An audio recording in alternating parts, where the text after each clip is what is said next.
Jesse reads from the land of the Dragon King.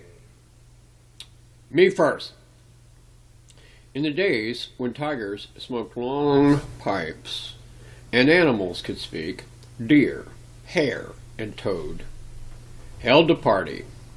They put the food on small tables, ready to serve the oldest animal first. But who was the oldest, deer, hare, or toad? Me, said Deer. I'm the oldest. I should be served first. No, it's me, said Hare. I'm the oldest. And so they went on until Toad said, you must both say why you think you're the oldest. I'm the oldest, said Deer, because when the world was made, I climbed up the ladder with a hammer and nails and pinned the first star to the sky, so I should be first.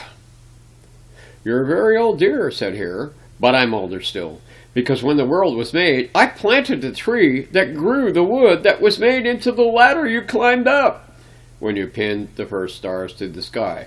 So I should be served first.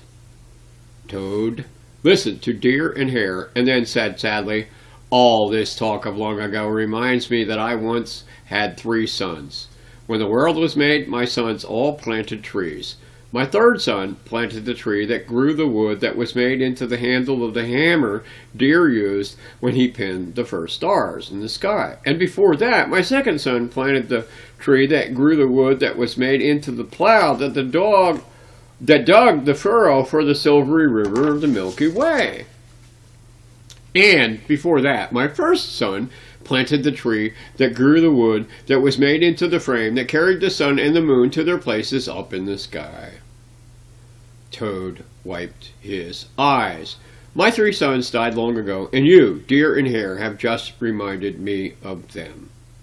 Deer and Hare looked at one another. It was clear that Toad was the oldest of the 3, and they had to agree that he was a very old toad indeed. So Toad was served first. Once that was done, the party began, and a good time was had by all.